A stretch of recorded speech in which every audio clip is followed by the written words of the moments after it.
Welcome back to Movies Outpost.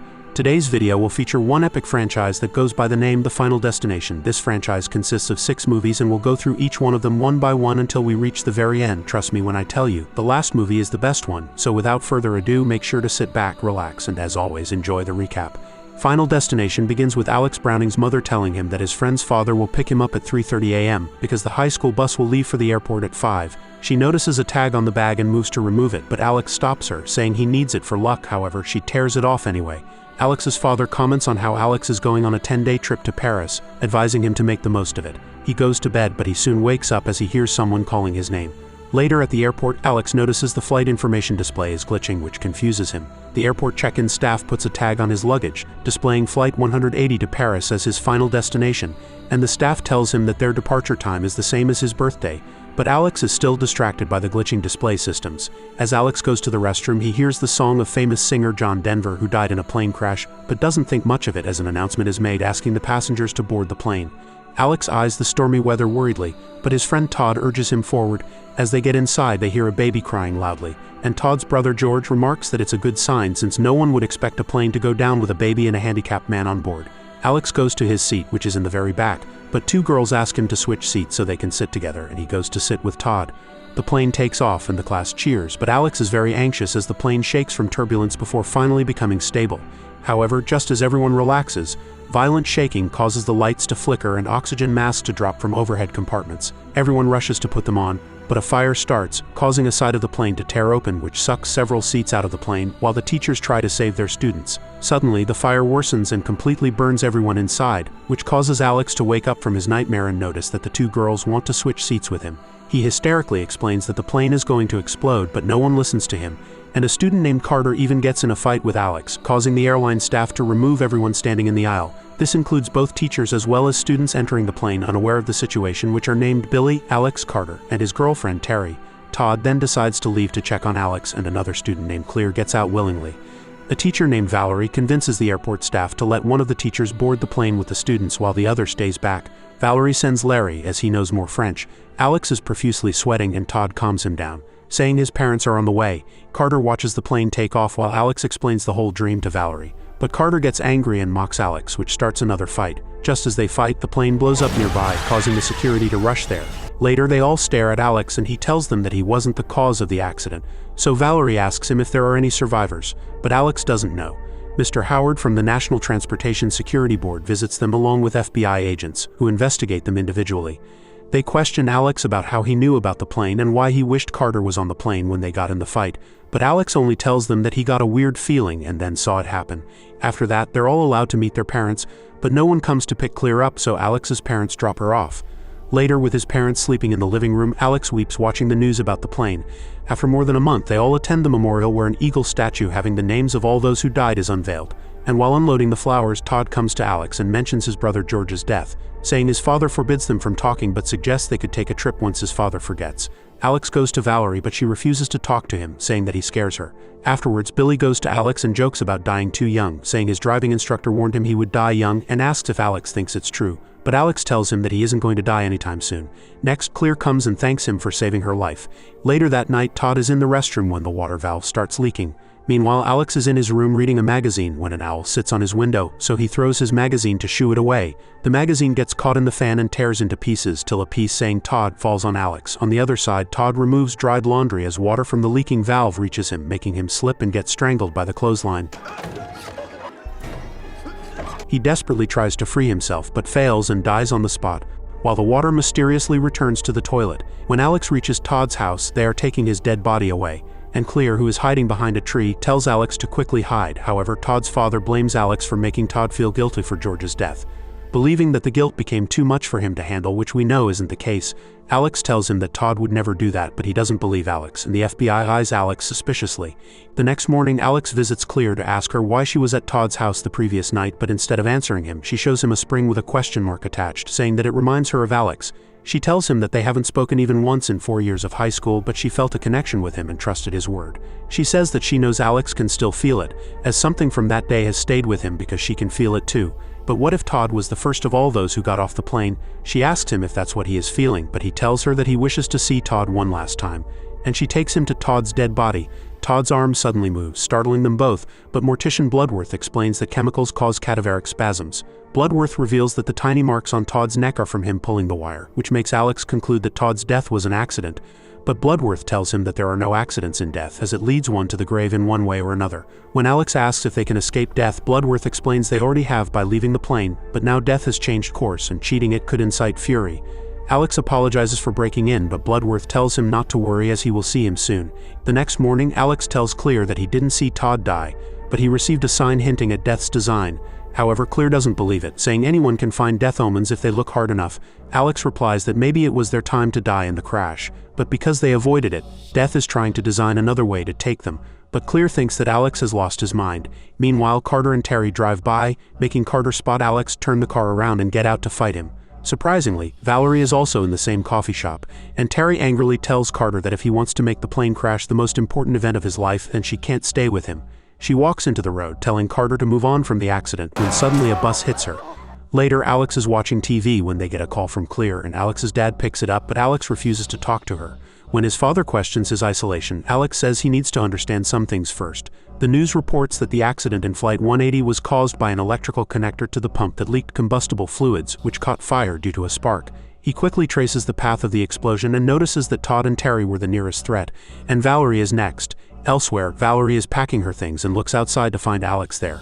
So she quickly calls the FBI agent handling their case. While Alex tries to puncture her tire, the agent shows up and tells Alex to come with him. He explains the pattern to them in the investigation room, but they don't believe him, and Alex comments on how he saved 6 lives that day, yet everyone treats him like a freak. Having nothing to hold him back, they let him go. On the other hand, Valerie makes tea but throws it away in fear after looking at the school logo. After calming down, she pours vodka into a cup that cracks, dripping vodka onto her computer and causing an explosion. A shrapnel gets inside her neck and she bleeds as she pulls it out. The fire from the explosion follows her vodka trail and causes another explosion when it reaches the bottle, which knocks her down to the ground. When she tries to reach for the rug to help stop her bleeding, she accidentally pulls down the block of knives, one of which stabs her in the chest. Alex reaches the scene, but one final explosion knocks down a chair that falls on the knife, pushing it deeper inside and killing Valerie. Alex pulls out the knife before realizing he can get in trouble if found at the scene and quickly leaves. He runs out and the entire house explodes. Later, Billy, Carter, and Clear all come to the memorial where Carter tries to carve Terry's name there and asks Clear why she called them there. She tells them to take her to Alex, as he knows which one of them is next. They eventually reach the area and Clear tells them to look in one direction while she searches the other and finds Alex sitting by the beach. He asks her if she thinks Flight 180 is still somewhere up there in the sky. Clear opens up, explaining how she constantly worried about her parents dying as a child. At 10, her father was shot in a convenience store while her mother remarried and abandoned her.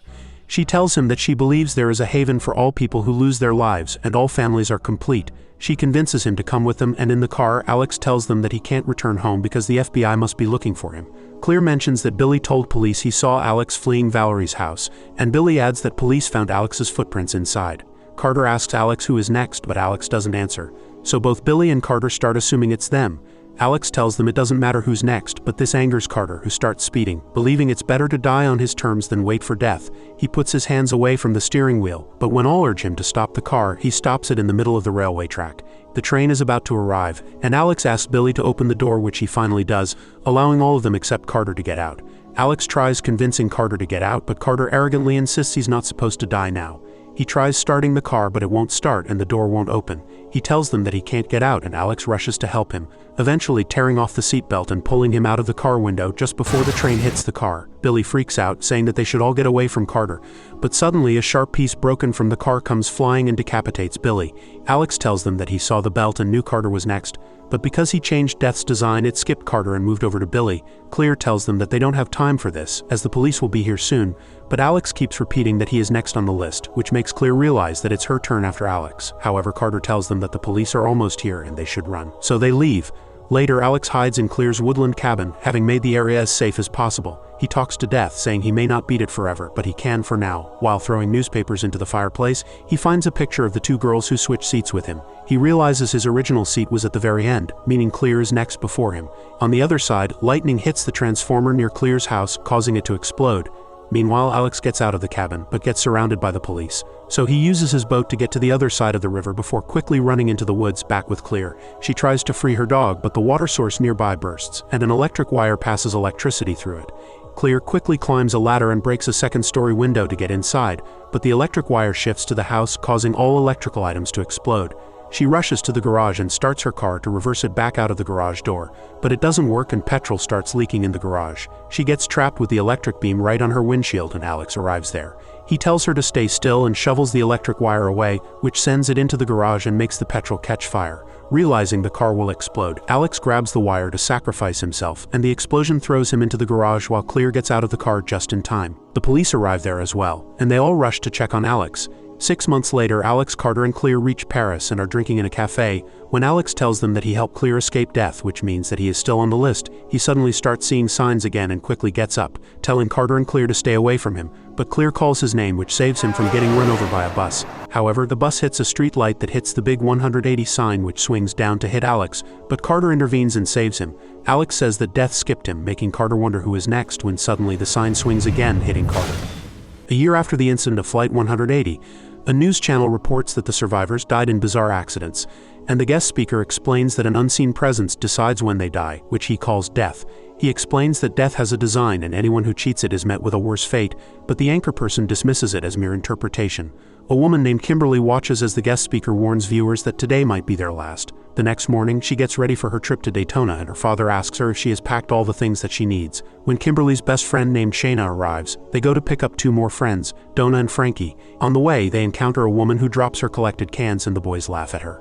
On Route 23, Kimberly turns on the radio where one station reports on Flight 180, so she switches to another playing Highway to Hell, then quickly changes again. Later, Kimberly's father calls, warning her about a transmission fluid leak that needs checking, but Donna, who's doing drugs, urges her to switch to the right lane as a police car approaches and might arrest them for narcotics.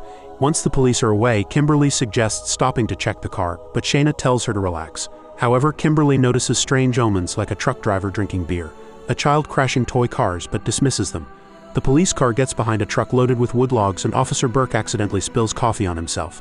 As he tries to clean it, the chains from the truck break and a huge log breaks through his windshield, killing him. In the chaos, biker Eugene gets crushed by his motorcycle while Rory's car flips and gets struck by a truck. A businesswoman named Kat also hits a log and her car flips over, while the same happens to Kimberly's car.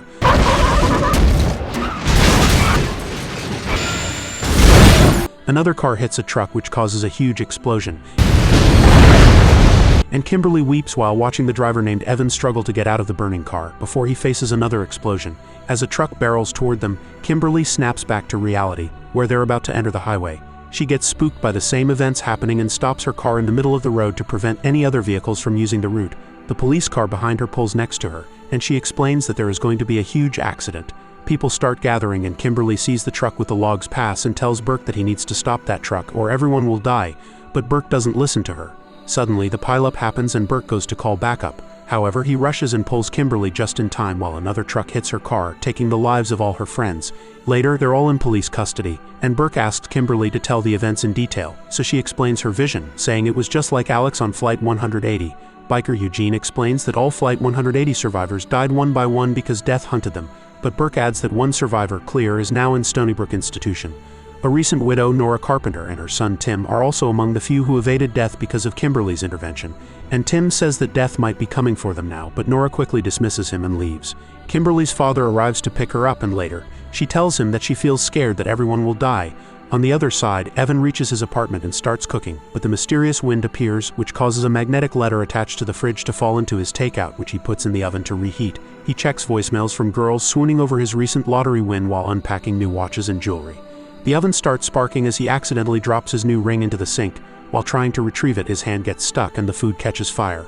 Attempting to subdue the flames, he worsens the fire and burns the apartment.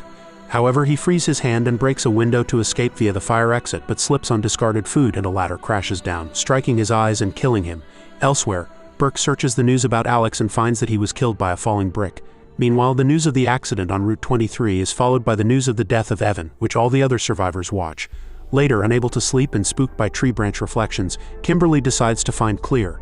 She finds the address of Stony Brook Institution and heads there in the morning, where she is asked to remove all objects at the request of Clear.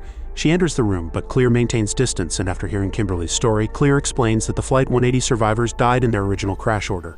Since Burke saved Kimberly, she's now last on death's list. However, Kimberly says that her friends were supposed to die last in her premonition, which makes Clear believe that the list is moving backwards this time.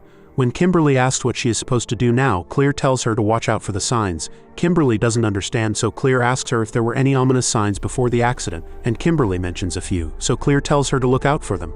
Clear tells Kimberly to worry about herself and abandon the others, but Kimberly feels responsible for saving them. She asks Clear to help, but Clear shows her Alex's death photo, reminding her that all her friends are dead. She tells Kimberly to get out, but Kimberly replies that Clear is already dead because she's hiding in a room before leaving. At home, Kimberly finds Burke outside, informing her that all survivors are meeting at his apartment tonight. However, Kimberly notices pigeons and tells Burke it's a sign, as Nora and Tim will be attacked by pigeons. Meanwhile, Clear reads the news about Evan's death and decides to finally stop hiding. Elsewhere, Nora and Tim are at the dentist, whose clinic is near a construction site. As the dentist fills Tim's cavity, a pigeon crashes through the window, and simultaneously the aquarium starts leaking, with water dripping onto a nearby electrical switch. As the dentist gives laughing gas to Tim, a commotion occurs outside and he goes to check. A pigeon has broken through the glass and water wets the gas switch, cutting off Tim's oxygen. But the dental assistant rescues him just in time. As he and Nora leave safely, they encounter Kimberly running toward them, screaming about pigeons. Tim runs at the pigeons to scatter them, causing a construction worker to accidentally drop a large glass panel that crushes Tim.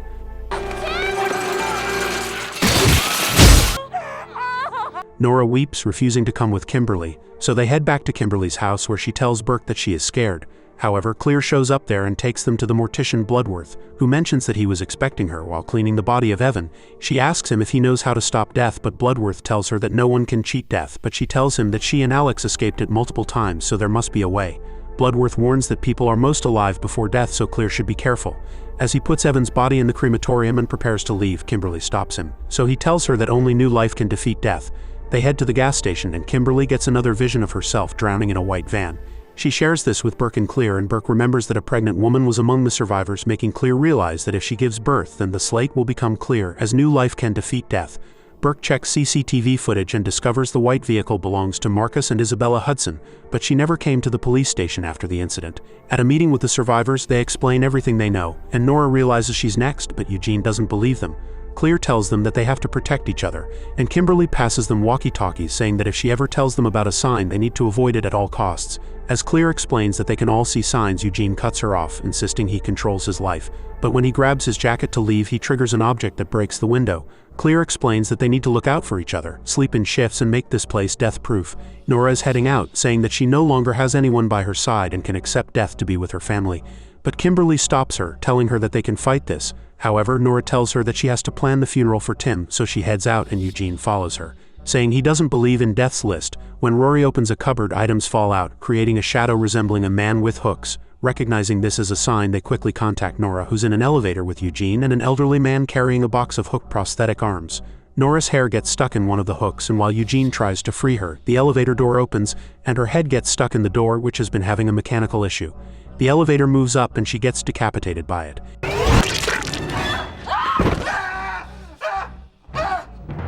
Eugene storms back into the apartment, grabs a gun, and declares he controls his life. Burke steps in and secures it. When Kimberly asks if it was empty, Burke shows it's actually loaded. Looks like it just isn't Eugene's time yet. They head to Isabella, who is in protective custody, but her water breaks, so she tells the officer to rush her to the hospital, and they take her van. On the other side, Eugene says he cheated death before, as a student murdered a teacher who would have been him, but his transfer was delayed. As they share survival stories, Clear points out how all of them avoided death because they witnessed a Flight 180 survivor's death. Kat was on the bus that killed Terry, so she missed a business conference where everyone died from gas poisoning. Rory was in Paris when Carter was killed by the sign, causing him to miss a show that he had tickets for, and the theater collapsed. Eugene was transferred in Valerie's place, but she died before it. Burke was investigating Billy's death scene, which caused him to miss a fatal shootout. Kimberly watched the news about Todd's death in a mall, while her mother waiting for her was shot by carjackers. Clear says that if people on Flight 180 had died, all the people on Route 23 would have died already. That's why death is now closing its list from the opposite end. However, their car encounters the van taking Isabella to the hospital, and both vehicles quickly turn, resulting in them crashing into a PVC pipe. Eugene is hurt, but he is quickly transferred to a hospital in an ambulance, while a teenager named Brian tries to help Kat get out of the car because a log is blocking her legs and the door. However, Brian is about to be hit by a car, but Rory saves him. Kimberly joins Rory, who hands her his wallet and keys, asking her to remove the drugs and things that might hurt his mom from his apartment after he dies. Burke gets the news that Isabella is at the hospital, and Clear goes to Kat, but Kat tells them to go and end this cycle. Rescue workers try breaking open the car door, triggering the airbag and fatally impaling Kat's head on a PVC pipe. Her smoke falls, igniting a gasoline trail from the news van, causing the explosion to launch a barbed wire fence at Rory, slicing him apart. Heading to the hospital, Kimberly envisions a nurse named Kalargian choking someone and concludes she wants to kill Isabella and her baby. Meanwhile, Eugene is in the hospital when all the doors and vents start shutting, making him realize it's his turn to die. On the other side, a nurse calls for Dr. Kalargian for the stat cesarean, as Isabella faces complications in delivery. When the trio reaches the hospital, Clear heads to Eugene while Burke and Kimberly go to Isabella and manage to stop Kalargian from reaching the operating room. Isabella finally gives birth to a boy, and Kimberly hugs Burke in happiness. Eugene's previously detached oxygen supply turns on, giving him relief. But as Kimberly hugs Clear, she has another vision revealing Isabella was never meant to die in the pile-up, so her baby doesn't count as new life. Clear rushes to Eugene, but just as she opens the door, a spark causes an explosion because of the high oxygen in the room, incinerating Eugene and Clear. Kimberly is taken aback but quickly realizes that the premonitions are about her, as she is the one who is drowning in the white van and notices a newspaper reporting a man getting a new life after he is saved from drowning. Kimberly tells Burke to get Dr. Kalargian before going into an ambulance and driving it into a lake.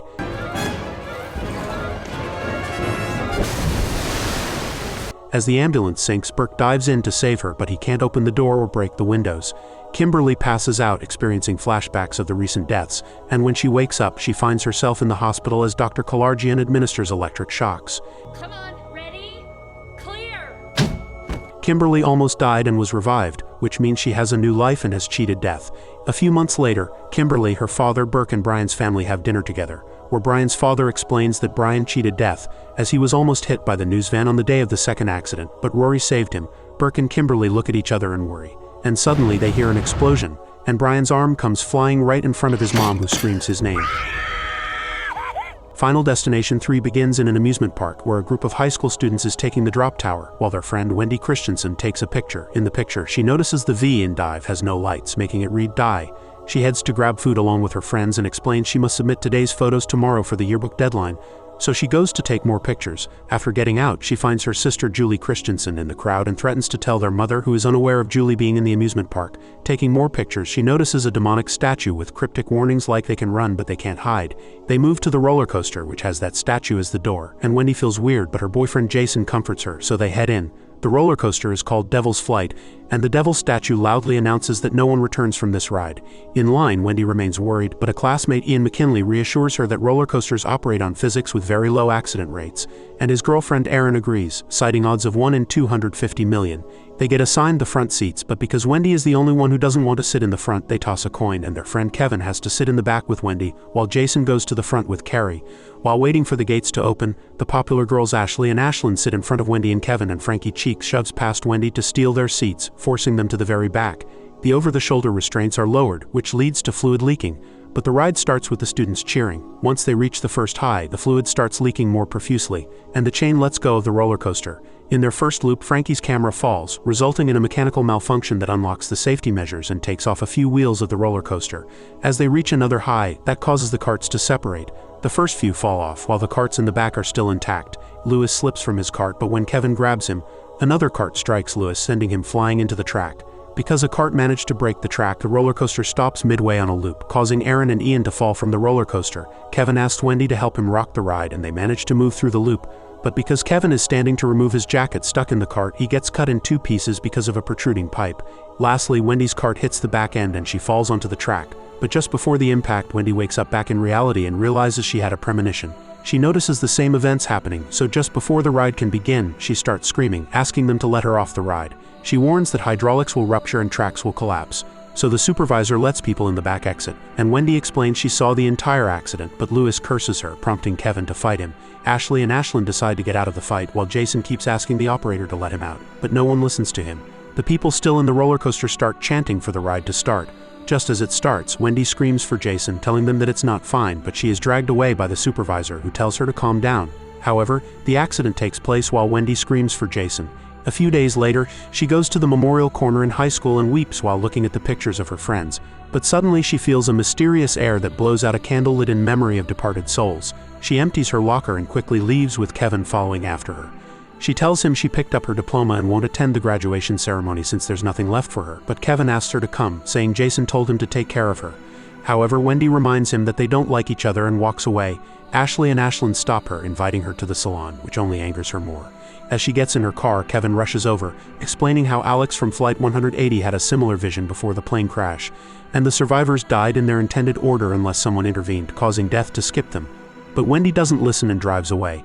Later, Wendy tells Julie she feels immense guilt over Jason's death, believing she should have tried harder to stop the roller coaster, and asks Julie to stay with her after she moves out. Julie agrees and comforts her by giving her a Lucky Charm bracelet before asking if she can use the school camera for graduation. Wendy agrees and sadly looks at Jason's pictures from the trip, before again feeling the mysterious wind. Meanwhile, Ashley and Ashlyn head to a tanning salon and ignore their instructions by taking their drinks inside the tanning room. Ashley feels cold and turns the temperature up against the warnings. Ashley retrieves a CD from the rack, which causes a screw to become loose, but they don't notice and proceed to get in the tanning beds. Ashley's drink drips onto the regulator, making temperatures rise beyond safe limits. Wendy finds the girl's photo and, sensing danger, tries calling Ashley, but the CD rack crashes down, trapping them in the tanning beds. They scream for help, but the receptionist gets locked outside the salon, and eventually the beds catch fire, completely burning them.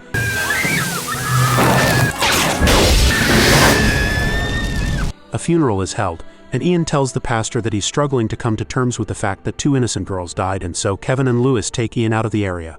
Wendy calls Kevin, saying that she is at Jason's grave because she didn't want to upset anyone by showing up at the girl's funeral, so he goes there. She tells him that she feels there is no life after death, and Kevin agrees that he has been trying to connect with Carrie's spirit but has been unable to do so. Wendy tells him that ever since the accident she feels a terrifying presence around her. She shows him Abraham Lincoln's last photo with an unexplained line where he was shot, then photos of 9/11 and the Route 23 accident. But Kevin doesn't understand the relevance, so she shows him her amusement park photos. However, she starts feeling dizzy, as she doesn't even remember the last time she ate, so Kevin tells her that he will drive them to a diner. On the way, Kevin says if they're experiencing what happened to Flight 180 survivors, then Frankie is next since he sat behind Ashley and Ashlyn. She tells him she got an instinctive feeling from their picture and even called to stop them from going to the salon. Kevin asks her to show him Frankie's picture, and they almost get into an accident because Kevin is distracted. At a drive-thru, they realize Frankie might hang since he's on a rope ladder in the picture, but they deduce it might not be literal and consider other elements, like Frankie's mud chain prize. It's their turn to order, and Kevin asks Wendy what she wants, but she notices the display screen glitching to tell her that she has no control over life, making her freak out. A truck backs into their car, and Wendy spots another driverless truck sliding downhill. So she urges Kevin to get out, but they're trapped on all sides. Frankie is in the car in front of them, and they honk their horns, but he doesn't move his car. The car behind them reverses to escape while Kevin breaks the windshield and pulls Wendy out. But after the crash, their engine flies straight into Frankie's head, killing him. Wendy weeps and Kevin comforts her, but he points out that Frankie's death wasn't related to the picture, so they should try another strategy. However, Wendy feels frustrated and decides that she won't do anything to stop death anymore. But Kevin tells her that it's never better to stay in the dark. They walk to Wendy's house, and Wendy tells him that Lewis is supposed to die after Frankie. As they go through pictures, they come across one picture where Frankie's head is close to a fan, and they realize that this picture hints at his death, as an engine fan crushed his head. They find Lewis's picture with Turkish statues in the background, and Kevin explains Lewis is at football camp with the Sultan's team, so they decide to call him. Though Kevin hesitates, he tells Wendy that he doesn't want to see his picture because he would obsess over it, and leaves. The next day, they go to Lewis and explain the situation, but he thinks that they've gone crazy, while Wendy notices 2 sharp blades framed in the gym that are the same as the ones in the picture. Wendy starts feeling worried as she notices little things all around, but Lewis curses out death and continues working out when suddenly the blades fall, cutting a cable. Lewis declares himself above mortality, claiming death can't touch him. But then weights crash down, crushing his head as Wendy screams. As they head back, Wendy wonders why this is happening to her, but Kevin comforts her, saying that it's not her fault. Meanwhile, Aaron and Ian work together in a hardware store, and Ian goes to kill pigeons because they keep interrupting the alarm. Wendy and Kevin reach the store and explain the situation when suddenly the lights start flickering, causing Wendy to look around for clues, but it's only Ian messing with them. Like everyone else, the couple also thinks Wendy and Kevin are out of their mind, but Wendy gets distracted by the mysterious air that blows the chimes. Ian says dying is part of life and accidentally drops steel nails, which Aaron picks up with a magnetic stick and puts it on a shelf, triggering a falling chain. The chain tangles in a hook, and another mishap causes items to fall, triggering a forklift that hits a hammer wall. Wendy quickly realizes that Ian will die because of the wooden boards falling over him and manages to save him, but Aaron falls onto a nail gun that fires multiple nails into her head, killing her. Later, the police allow them to leave, and Kevin says he told them nothing, while Wendy reveals she told the whole story, but they didn't believe her. She says that now death has skipped Ian, so now it's their turn, but Kevin says that his father is here to pick him up, so they'll be separated for a couple of hours. He tells her to look at the pictures for more clues, while he will ask around for the two people who sat behind Ian and Aaron. The next day, Julie comes to Wendy's room to take the bracelet and leaves with her friend. When Wendy wakes, she notices the girl behind Ian and Aaron wore the same bracelet, so she calls Kevin, realizing Julie's friend Amber or Perry must have been there with Julie. She tells him that Julie has gone to the school's tricentennial celebration, and Kevin tells her that he is working as security at that event, so he will look for Julie, while he asks her to look at their pictures so they can know how they would die. She notices a picture of her and Ian and thinks something is wrong, but quickly checks Kevin's picture with flash reflecting on his face, and Kevin realizes that most likely a firework will go off on his face. Kevin starts obsessing over anything related to fire, while Wendy, who is driving to the event, notices Ian following her. Once she gets to the event, she finds Kevin trying to convince Julie to come with her, but Julie pushes him away and leaves. Fireworks begin, and Julie continues to run away from Kevin, while Wendy, who is running after them, collides with a few other people and falls. The horse reacts to the loud fireworks and starts running on the ground, eventually dragging a man along with it. Kevin reaches Julie, insisting he's trying to help, but she flips him off while Wendy remembers Julie's picture contained a horse and shouts a warning for Julie to be careful. Kevin pushes Julie from the horse's path, but a rope catches around her neck, dragging her. Eventually, Kevin grabs a knife and cuts the rope, saving Julie. Wendy quickly asks Julie who is sitting next to her on the roller coaster, but before she can answer, the horse runs into a flagpole that pierces Julie's friend Perry. As Kevin goes to calm the horse, Wendy realizes it's his turn and rushes toward him. The horse becomes uncontrollable, throwing Kevin into a stall where a skewer punctures a gas pipe, causing an explosion, but Wendy pulls him back. Having intervened in Kevin's death, Wendy notices Ian and tells them that they have to leave, as Ian will be the cause of her death. The trio quickly heads towards the security camp, and Kevin tells Ian to leave them alone, but Ian says that Wendy is only being paranoid. However, Ian questions whether he'll end Wendy's life just as she caused Aaron's death. He tells her that it's not his turn to die, and suddenly, a few fireworks aim towards him, but they all miss. I'm not gonna die! It's you, Wendy! You're dead! However, he is unable to avoid a cherry picker that crushes him. 5 months later on the subway, Wendy hears the same song from when Ian followed her, making her scared. She decides to get off at the next stop when she starts noticing more signs, but just as she is about to get off, she meets Julie, who is entering the subway. And the doors close. Julie comforts her, and Wendy introduces Julie to her college friends when suddenly she notices Kevin on the same train as well. A rat enters the subway track to eat candy, triggering a small barrier that causes a massive accident. Compartments shatter. A metal object kills Julie, and Kevin gets sucked through a window, crushed between the wall and the train. When the catastrophe comes to an end, Wendy is the sole survivor, but her leg is broken. Suddenly, she notices another train coming towards her, making her scream, but she wakes up back in reality, where it is revealed that this was another vision. Kevin realizes it's happening again, and the three quickly try to stop the train midway, but they're too late and a loud crash is heard. The final destination begins at the McKinley Speedway, where college student Nick O'Bannon watches an auto race with his girlfriend Lori Milligan and their friends. One of them, named Hunt Wynorski, says that he wants to see a crash, but his girlfriend Janet scolds him. Nick arrives shortly with the food, but as he sits down he discovers cracks in the bench and the wall, making him ask Hunt how old the building is. Soon, the wind knocks off a bottle of motor oil, which seeps onto the track and causes a car to slip, but the driver quickly regains control. Janet wonders if it's safe to sit here, so Lori tells her not to worry, as they are behind a fence. However, a flyer lands near Nick which has pictures of the drivers who passed away in accidents, making Nick worried. A car stops at the pit stop but returns to the track before a screwdriver can be taken out, which falls onto the racetrack. On the next lap, a screwdriver punctures a car's tire, causing it to flip and a wheel to fall in the audience, striking a woman in the neck. They all rush to get out, but the burning car flies into the grandstand and destroys it. More cars get caught in the pile-up and a blade comes flying, slicing through 2 more people. A woman falls and is almost crushed by a stampede but is hit by a motor engine, killing her instantly. While running, a man falls onto a wooden shard of broken benches and dies. More cars explode, eventually causing the building to start falling, which kills many, including Hunt and Janet. Nick tells Lori to rush to the other exit, but debris falls between them, and another explosion kills Lori and the security guard before Nick finally falls onto a rebar that fatally impales him. Nick snaps back to reality, realizing it was a premonition as events begin unfolding exactly as he foresaw, causing Nick to panic.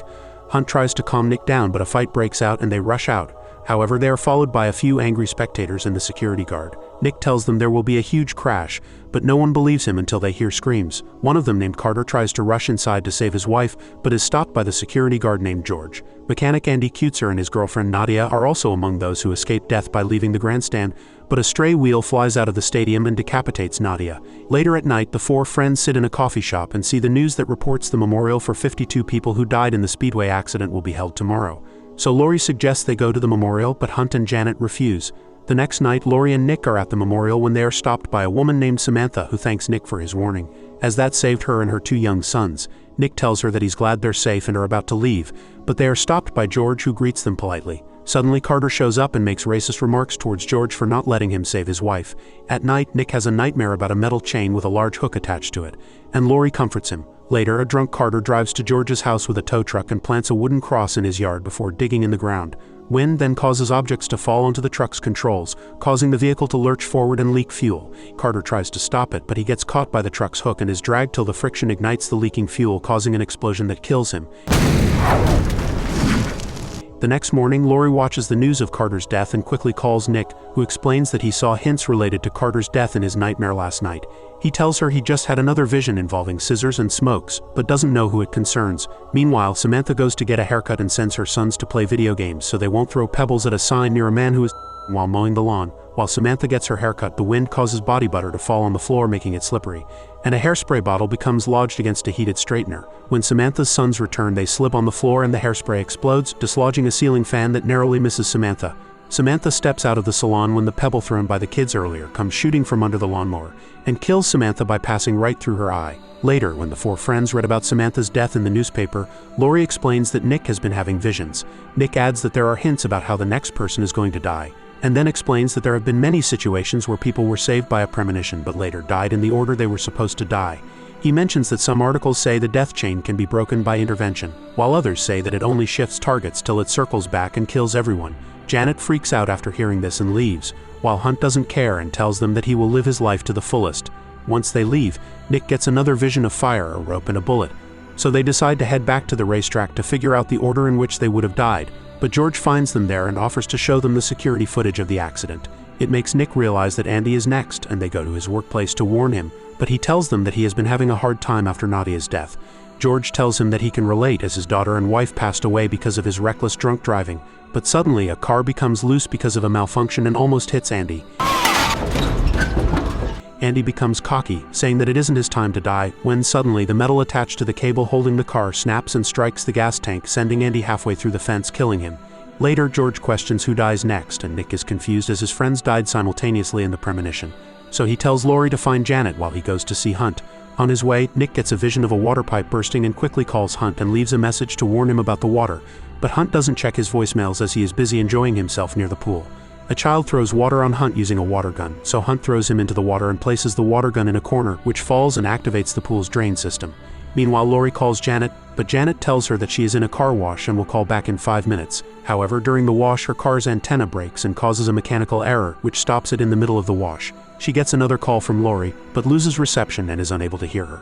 She tries to reverse her car, but it doesn't move and her sunroof opens. Suddenly, the pipe above breaks, causing water to flood the vehicle while she desperately tries to get out. On the other hand, a ball hits Hunt and his lucky coin falls into the pool, so he dives after it but gets trapped when the pool pump suction pulls him in. He tries to swim back up, but the pressure increases, making escape impossible. Back with Janet, she manages to poke her head out of the sunroof, but her car starts moving, bringing her face to face with rotating cleaning brushes that threaten to decapitate her when Laurie and George reach just in time and push her car back. Laurie quickly pulls Janet out and saves her from the metal pipe that falls onto her car. Meanwhile, Nick reaches the pool and is unable to find Hunt. Soon, the pool pump reaches maximum pressure and sucks Hunt's insides, which splash out from the pump. At the car wash, Laurie asks George to stay with them since he's next on death's list, but he tells her that he has made peace with death as he believes that his family is waiting for him. Later that night, George believes it's his time to go. On the other side, Laurie tells Nick to abandon her when her time comes, as she doesn't want him to get hurt because of her, but Nick promises that they will be together till the end. They head to George's house and find him testing a theory. He explains that he has tried various ways to speed up the progress of the inevitable, but nothing seems to work. They conclude that saving Janet must have broken the chain and celebrate, promising to never take life for granted ever again. The next day, Nick packs his and Laurie's bags for their Amsterdam trip, while Laurie goes to watch a movie with her friends. While packing, a book falls open to a page showing someone drawing, triggering another vision, where Nick sees sirens, broken water pipes, and a huge snake. He is startled, which causes the TV remote to fall and turn on the TV, where news reports that another survivor named John Doe from Speedway's accident has been identified after being rescued from the rubble. Nick rushes to the hospital and calls George, informing him that they got the order wrong as John is next. Meanwhile, in the hospital, a nurse is running a bath for an old handicapped man but is called for an emergency, accidentally leaving the water running, which soon starts to overflow. John Doe lies in the room directly below as the ceiling begins to drip and crack, allowing a large amount of water to crash down below. John manages to get out of his bed and crawl towards the door, but just as Nick and George arrive in his room, the bathtub falls from above, killing John. Nick and George decide to head to the mall where Laurie and Janet are, but just as they are crossing the road, a car hits George, killing him. Meanwhile, Laurie and Janet head to the theater and notice a lot of construction is going on inside and around the mall. They get on the escalator, and Laurie's shoelace gets stuck, but it snaps, leaving them safe. Nick arrives at the mall and has another vision, which shows the theater blowing up. Meanwhile, wind blows a curtain into a fan, starting it and causing a flammable liquid to spill across the construction site directly behind the theater where Laurie sits. Laurie gets a bad feeling and tells Janet, but Janet calms her down, asking her to focus on the movie. A fire breaks out behind the theater, following the trail of spilled liquid towards several combustible barrels. Nick struggles to find the right theater since the movie is playing in multiple locations, but eventually locates them, and convinces Laurie to come with him while Janet refuses to go with them. However, just as they leave, the theater blows up with nails and metal fragments stabbing people in the crowd. Laurie tries to go back in for Janet, but Nick tells her to get out of the mall as the fire continues to spread and causes multiple explosions. The pillars in the mall start falling on the escalators, causing people to fall off them. Nick and Laurie, who are trapped on the escalator, desperately try to escape, but Laurie is pulled into the escalator's exposed gear, eventually pulling her entire body in and crushing her. Nick snaps back to reality, realizing this was another vision as George continues talking to him. But before he can warn George, the car hits him, causing his death.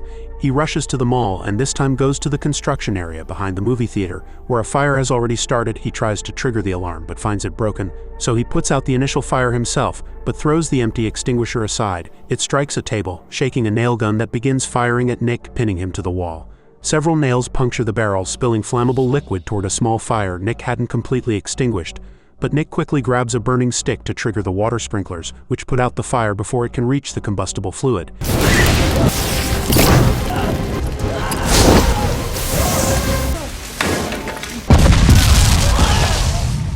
2 weeks later, the three survivors meet at a coffee shop where a man stops and thanks Nick for saving lives by stopping the mall fire. The trio sits down and Nick starts to get a bad feeling again, suspecting they never truly escaped death's plan, and that they were meant to meet at this cafe at this exact moment when suddenly a truck swerves to avoid a falling scaffold and crashes right into the three of them.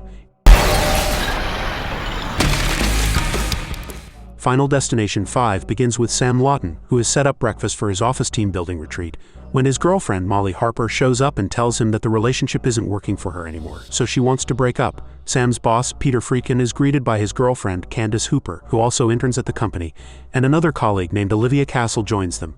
Their supervisor, Dennis, arrives and hurries everyone onto the bus for the trip. So Sam goes to get Nathan, the factory manager, who is resented by the factory workers for being their young supervisor, as the union representative named Roy openly challenges his authority. On the way to the bus, Sam tells Nathan that he has been offered a part-time job at a restaurant, but they want to send him to Paris, so he is unsure. The bus heads to the North Bay Bridge, a small portion of which is under construction, and Sam cuts his finger because of a sudden break. High winds shake the bridge violently, and combined with ongoing construction damage, they cause a crack to spread across the entire structure before it gives way.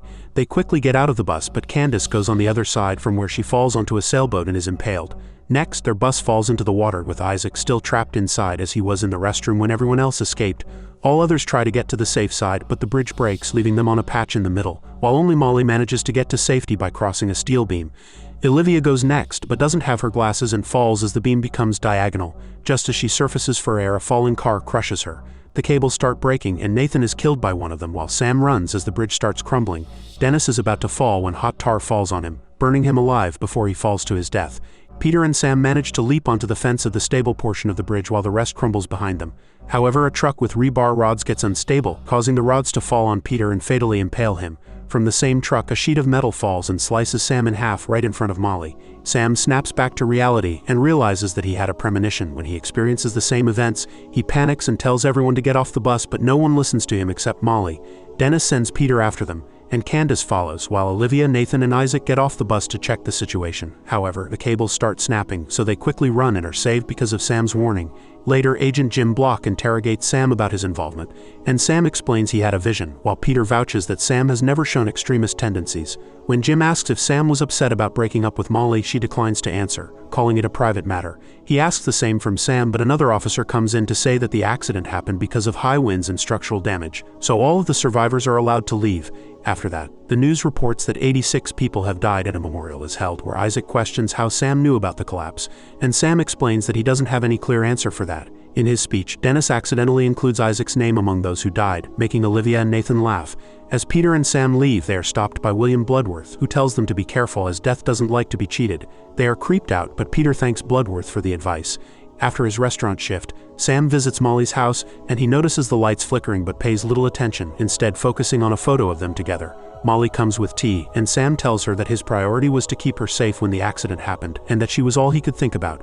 When he asks why she wants to break up, she explains that she wants him to pursue his dream job in Paris since he's worked so hard for it, but Sam says that he wants to stay back for her. Meanwhile, Candace prepares for her final gymnastics practice, but feels uneasy and tells Peter she doesn't want to practice today. However, Peter motivates her to go, as she really loves the sport. He goes into the audience and cheers for Candace, who is about to begin her routine. However, her lucky band snaps just before her turn, but she doesn't think much of it. She begins her routine, narrowly avoiding a screw that falls from an overhead fan onto her beam. Moving to the uneven bars, she does her routine as another gymnast steps on the fallen screw. The girl screams and falls, scattering chalk powder in front of the fan, which blows right into Candace's face, causing her to fall to her death. Sam hears the news and rushes to comfort Peter, but sees Bloodworth there, who vanishes before Sam can confront him. The next day, they all pack their stuff, and Molly tells Sam how unusual it is to have the office this quiet. Isaac goes through the desks of the deceased employees and steals anything he finds of value, and eventually finds a spa coupon in an employee's cupboard, so he heads to the spa. There he asks the receptionist about the coupon, and she informs him that it will cover 2 physical therapy sessions. However, his inappropriate comments prompt the receptionist to assign him an elderly Chinese masseuse who cracks his bones harshly, saying he is stiff. Meanwhile, the rest of the survivors drink in the office, but Olivia has to leave early because of her Uber. As she gets up, she drops a picture of hers, and the glass cracks, making her worry, but she hurries out for her ride. They discuss things like finding new jobs and starting over, but Peter wonders how Candace could die from doing something she has done for the past 15 years. He explains that he feels guilty for motivating her to do her routine, and angrily throws the glass into the wall before apologizing and leaving. On the other hand, Isaac gets acupuncture, and the lady tells him to sleep for 30 minutes before leaving the room. However, a fire starts because of the incense, and Isaac screams for help. But when no one comes, he tries to get out of the massage bed, falling face first on the ground. His fall causes sterilization fluid to spill and ignite, though Isaac feels relieved when the flames don't reach him. However, a Buddha statue on the shelf falls and crushes his head. Meanwhile, back at the office, Sam tells Molly to come to Paris with him, as he knows he will regret it if he doesn't take the job but isn't ready to leave her. Sam is interrupted by Peter, who tells them about Isaac's death. They rush to the scene where Sam spots Bloodworth and immediately approaches him, asking him why he is at all the death scenes. Bloodworth says that he is a coroner, so Sam asks him to help them, but Bloodworth tells him that he has seen this before, as a lucky few survive a disaster and then death comes for them one by one. When Nathan asks if they're doomed, Bloodworth explains that survival requires taking someone else's remaining time in the living world and giving them their death place. Bloodworth leaves, and Peter says that now death is after all of them, but Sam corrects him, saying that Molly doesn't die in his premonition because he gets her across before the bridge falls. This angers Peter, who accuses Sam of prioritizing Molly's life over the others, and when Nathan tells him to calm down, Peter storms off.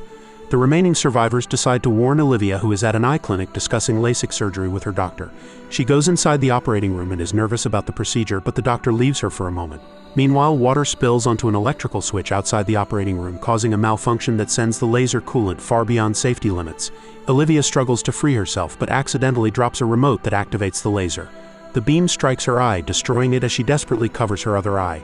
Just as Sam and Molly reach the clinic, they hear Olivia screaming and rush inside, but Olivia trips and crashes through the glass window, landing fatally on a car's windshield below. Later, Agent Jim shows up on the site and tells Sam that he knows Sam isn't the one behind the murder of these people, but he believes that Sam must know something. Sam reluctantly explains his theory that death is hunting them because they weren't supposed to survive the bridge collapse, but Jim looks confused by this explanation. The next morning, Molly wakes up to find Sam writing something, and he tells her that he is trying to figure out the sequence in which people die in his premonition, as they are dying in the same order.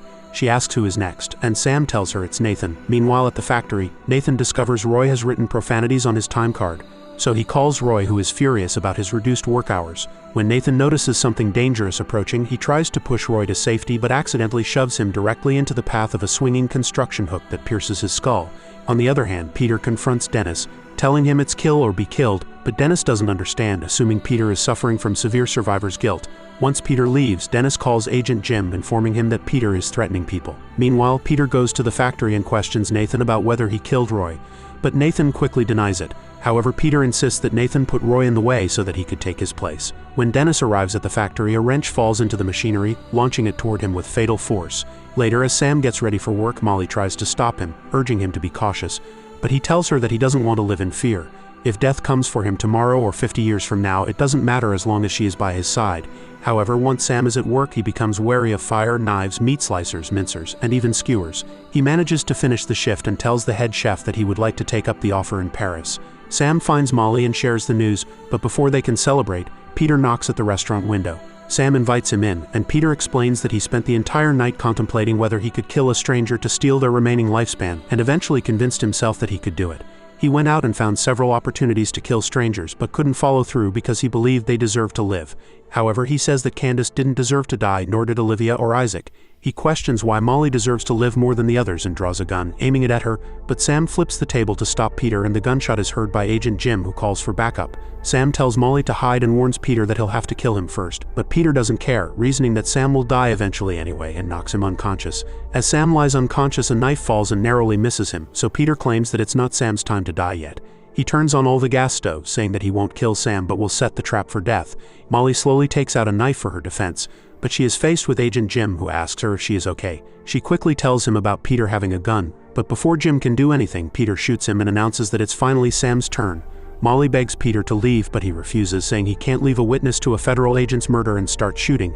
Molly runs, and Sam regains consciousness, so he quickly attacks Peter, making his gun fly onto a stove. They fight violently, with Peter nearly forcing Sam's head into burning oil before Sam breaks free.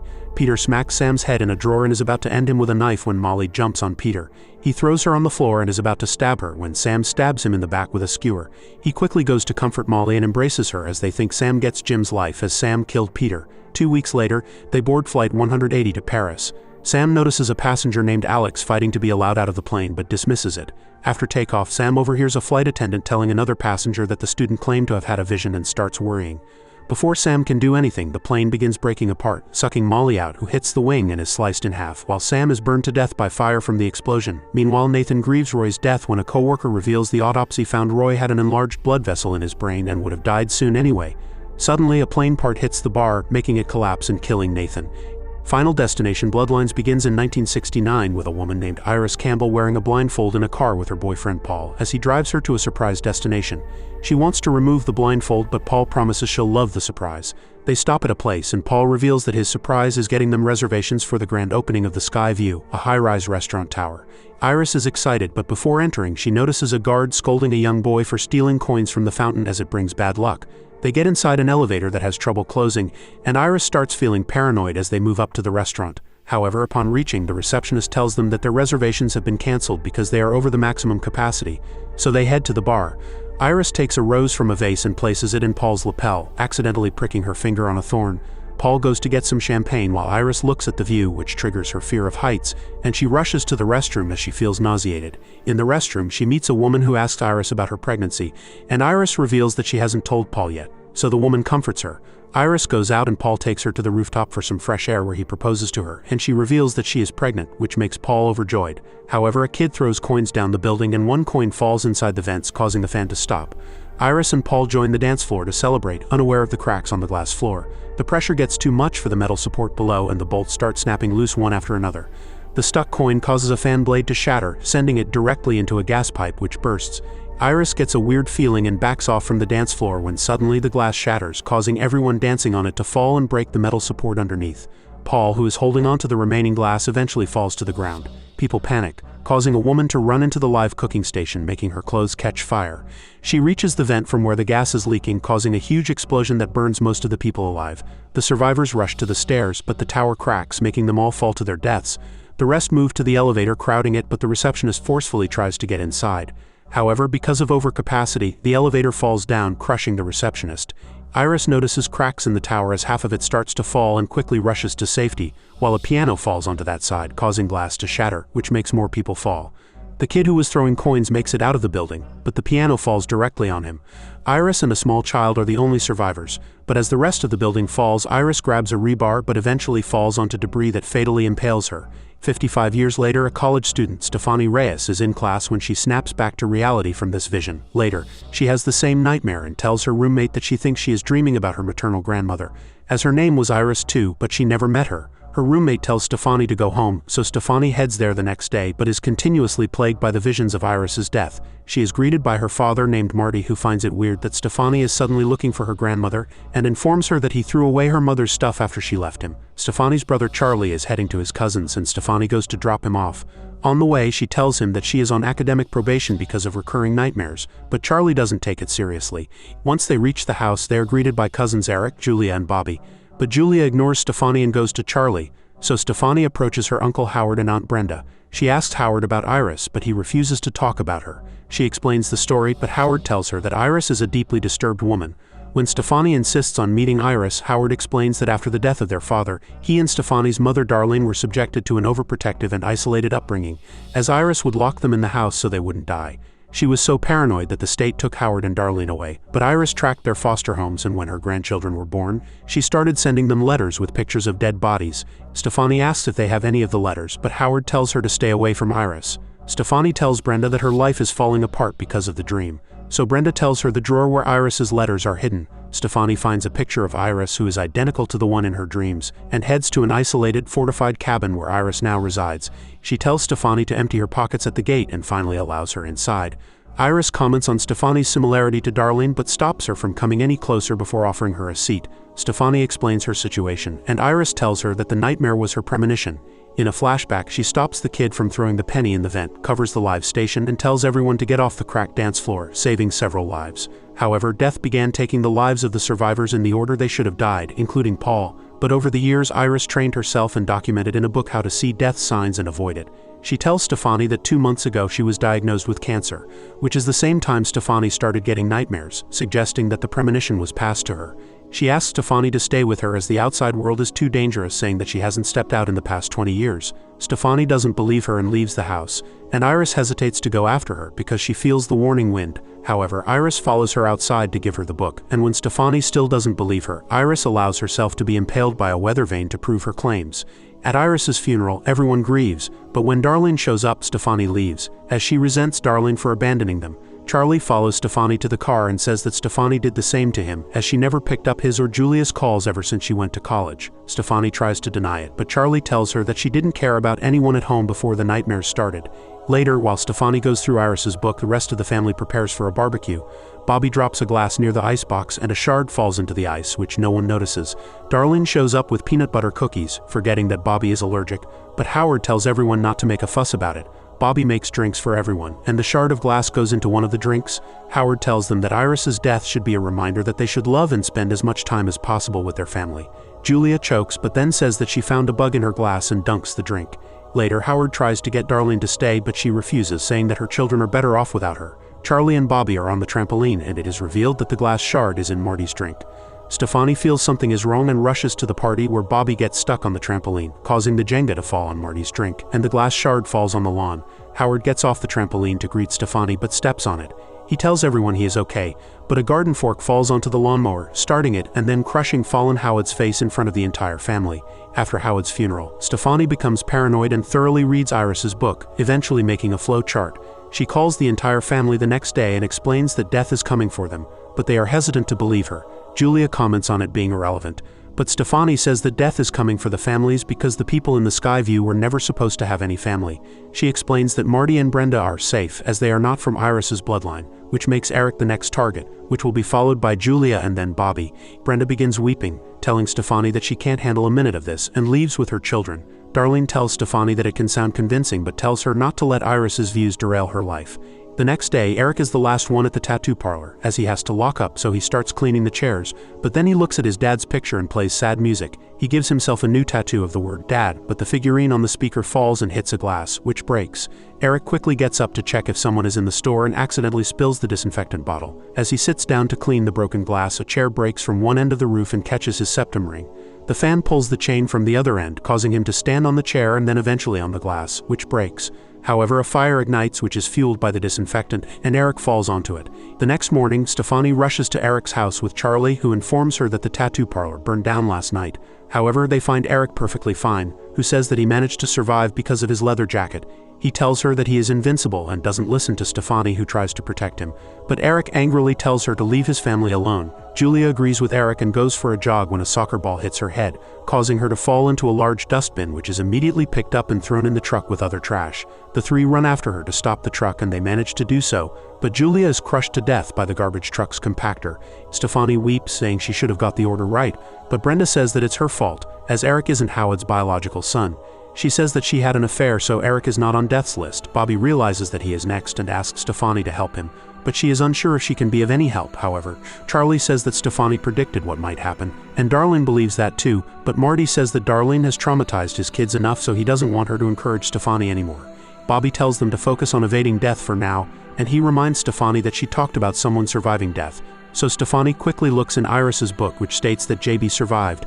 Darlene says that JB was a friend of Iris who worked in Hope River Hospital, and they quickly decide to head there, but advise Bobby to stay at home so he can be out of danger. However, he refuses to stay behind. They go to Darlene's camping truck, but Eric removes the peanut butter from there before Bobby goes in. On the way, Darlene explains that she was becoming obsessively controlling like Iris, and realized that she was ruining the childhood of Charlie and Stefani because of her paranoia, so she decided it was better if she went away. They reach the hospital and meet Bloodworth, who explains that Iris saved his life as he was the child who died after her in the Skyview premonition. He explains that his mother was a singer and he wasn't supposed to be there, but his fate was written. He adds that Iris tracked him down years later and they tried to learn death's rules together, as he even helped her fortify her cabin. They ask him how to survive death, and he explains that there are only two ways: taking another life or being clinically dead and resuscitated, giving the example of Kimberly Corman, who drowned and was given a second life, which broke death's chain. Stefani questions why Iris didn't try these methods, and he says that both of the methods are extremely risky. Stefani says that there must be another way, and he explains that for years people have visited him looking for advice, but the truth is that all of them, including him, are going to die. He tells them to enjoy the time they have left, as life is precious, and leaves. Stefani is devastated, but Darlene tells her that if Iris managed to hold death off for decades, then they can too. Meanwhile, Eric and Bobby leave the room, as Eric convinces Bobby to try some peanuts, which will result in an allergic reaction killing him, but the doctors will bring him back to life. They go to a vending machine and select a peanut snack, but it doesn't fall, which makes Eric angrily punch the machine.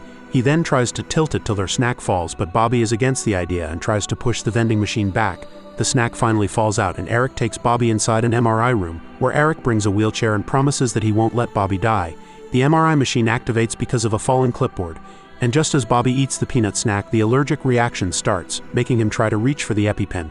He accidentally hits a button, which causes the MRI machine to malfunction and rip out Eric's piercings, pulling him in before fatally impaling him with the wheelchair. Bobby reaches the EpiPen and gives himself the injection, but a nurse opens the door, noticing something wrong, which causes the coil from a vending machine to penetrate Bobby's head, killing him. Stefani, Charlie, and Darlene mourn the deaths, but Darlene tells them that the hospital is not safe, prompting Charlie to say that no place is safe. Stefani drops the coin in Iris's book, which is picked up by an old lady. This makes Stefani realize that Iris survived in her cabin for decades, but Charlie isn't interested in the idea of being locked up in a cabin forever. So Darlene says that as she is next on the list, only she has to go and stay there. However, the kids refuse to let her go alone, so the three head there together. Stefani feels that death is about to make a move and she is unsure what's coming, so they quickly crash through the front gate, but Stefani's seatbelt jams. She tells Darlene to get inside the house as she is next on the list. However, a spark causes a small fire, and just as Darlene opens the door, a pot falls on the gas stove, turning the gas on. Darlene quickly pushes Charlie down, but a spark reaches the gas and she is badly injured in the explosion, which causes the RV to fall into the water, making Stefani drown. A lamppost is about to fall on Charlie, but Darlene saves him before she is crushed by it. Charlie quickly goes into the water to save Stefani, but accidentally cuts his own finger before cutting the seatbelt and freeing Stefani. Stefani becomes unconscious, but Charlie pulls her out and gives her CPR, which resuscitates her. Charlie tells her that she died, but he managed to bring her back, breaking death's chain. 1 week later, Stefani goes to drop Charlie off for the prom, but Stefani pricks her finger while adjusting his rose as they wait for Jenny, Charlie's girlfriend. There, she meets Jenny's father, Dr. Reddick, who explains that if Stefani were unconscious and Charlie got her breathing, it means that she was not clinically dead after drowning because she was resuscitated before undergoing cardiac arrest and thus her heart never stopped. Meanwhile, the old lady goes to buy cookies, which makes the coin drop and get stuck in the train track. It causes a timber-carrying freight train to get off the track nearby, and its cargo fatally crushes the siblings. This was one epic franchise to recap, and your likes and comments are most appreciated. Thank you and see you on the next one.